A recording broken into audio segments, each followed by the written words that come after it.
Люди с ярко выраженными нарциссическими чертами. Они могут казаться уверенными, сильными, харизматичными, такими успешными. Но нужно понимать, что психика такого человека стоит на очень таком шатком фундаменте. Мы сегодня с вами поговорим о том, что переживает нарцисс в течение жизни. Рассмотрим стадии от молодости к старости. Меня зовут Евгений Масеев, я психиатр и психотерапевт. Я давно работаю в теме психологии отношений. И сегодня мы с вами поговорим о том, с чего нарцисс начинает в своей молодости, что он переживает в середине жизни и чем он заканчивает в старости. Если эта тема вам интересна, ставьте лайк, подписывайтесь на мой канал, чтобы не потерять меня, и мы с вами начинаем. Первая стадия, молодость нарцисса, примерно от 18 до 30 лет, это стадия, когда жизнь нарциссу подыгрывает. Вот нарциссические черты молодого человека, они заставляют его выглядеть лучше, красивее, быть более громким, как бы он выгрызает себе это внимание, получает. Он может быть харизматичным, может быть уверенным в себе, даже вот так вот излишним.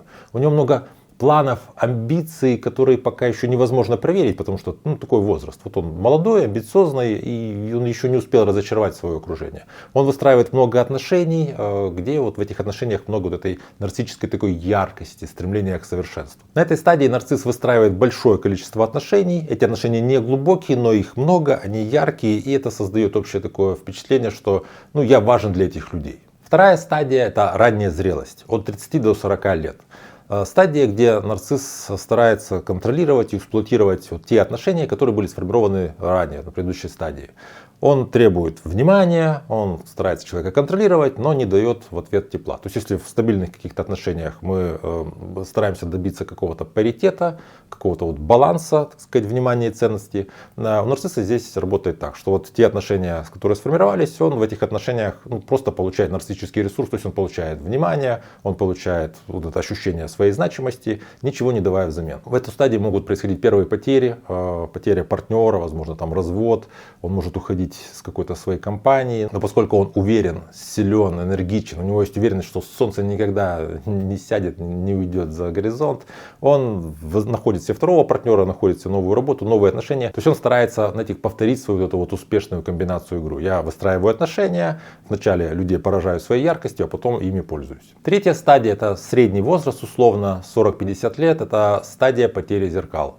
То есть вот на этой стадии потери становятся уже такими массовыми. Теряет человек партнера, теряет друзей, не знаю, там увольняется из компании, понимает, что все меньше есть людей, с которыми он может общаться, все меньше людей, которые хотят его терпеть. Люди уже не надеются, что он способен на выстраивание каких-то таких стабильных, живых, паритетных отношений. Он начинает разочаровываться в жизни, он понимает, что вот эта его какая-то яркость, не знаю, харизматичность, она уже не работает. То есть на людей молодых, там, 20-30-летних, на которых в принципе харизма работает, не работает, поскольку слишком большая разница в возрасте. На людей своего возраста, но они, так сказать, не такие наивные, чтобы как-то вестись на какую-то яркость. Плюс, опять же, вот это постоянное разочарование, оно сбивает некоторый лоск, и нарцисс уже не выглядит таким вот прямо, по-настоящему самоуверенным. Эта самоуверенность может быть скорее какой-то напускной, и поэтому в этом видится определенная фальшь. Люди к такому человеку не стремятся. Четвертая стадия — это поздняя зрелость, примерно 50-60 лет, стадия декомпенсации.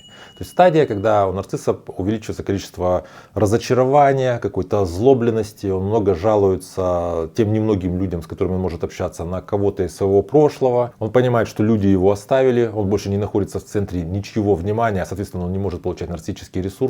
Человеку с нарциссическими чертами очень сложно понимать, что он какой-то окейный и чувствовать свою внутреннюю ценность, если она не отражена в окружающих людях, в людях, которые его окружают. А вот эта свита вся, она растеряна, уже рядом никого нет, соответственно, человек находится в постоянной такой угрюмой, злобной, какой-то плаксивой, вот такой вот страдальческой паре, когда он то жалуется, то злится, там может быть очень много, знаете, таких каких-то токсичных, ядовитых высказываний по поводу очень разных людей. То есть человек находится, просто варится в своей желчи, грубо говоря. Пятая стадия — это старость, 60+. Это стадия, когда вот эта вся желчь иссякает и обнажает то, что у нарцисса всю жизнь находилось в самом низу. Вот это вот пустота.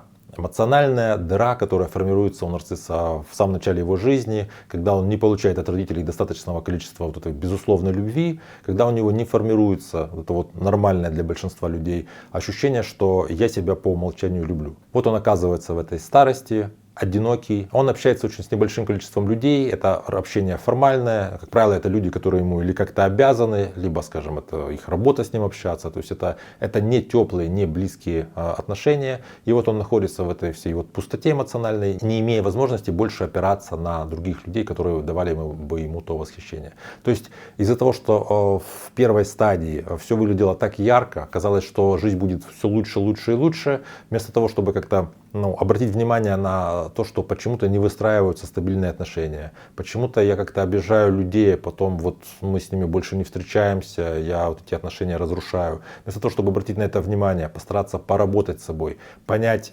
докопаться, возможно, до этой внутренней пустоты, постараться как-то восполнить это внутреннее ощущение недостаточной любви к себе, нарцисс, просто, так сказать, знаете, жил сегодняшним днем, как вот в этой басне про стрекозу и муравья. И в старости он, конечно, за все это расплачивается. Меня часто спрашивают, вообще обращаются ли нарциссы в психотерапию самостоятельно и насколько вообще это эффективно. Самостоятельно нарциссы обращаются в терапию, если говорить о вот этих 5 стадиях, то это 2, 3, 4 стадия, потому что 5-я стадия уже слишком поздно, а 1-я стадия там проблему не видит ни человек, ни окружающий. Он уверен, яркий, вот он проблема еще не сформировалась. Что касается прогноза, здесь вот надо понимать, что если нарцисс критичен к себе, он действительно понимает, что есть какая-то проблема, он замечает, что он разрушает отношения, какие-то важные для него отношения разрушились, в том числе из-за того, что он как-то себя повел. У него есть вот это вот желание разбираться в себе и работать над собой, то в таком случае прогноз хороший, потому что все, за что берется нарцисс, он старается довести это до совершенства. Вот это такой парадокс, что нарцисс, если уже идет в психотерапию, если там вот он неформально этим занимается, а хочет действительно над собой работать, то прогноз достаточно хороший. Если же это критика формальная, например, кто-то из родственников сказал человеку, что вот ты нарцисс, и вот давай, значит, иди к психотерапевту, иначе мы с тобой расстанемся, или просто вот, с какой-то целью нарцисс решил пойти к психотерапевту, при этом он не считает, что есть какая-то проблема, то понятно, что это просто трата времени и попытка получить какие-то вторичные выгоды. Также надо понимать, что нарциссизм это такое очень широкое понятие, нарциссические черты личности могут быть проявлены в очень широком спектре, такая как, знаете, гамма. То есть они могут проявляться в некоторых поведенческих сценариях, могут проявляться почти во всех поведенческих сценариях.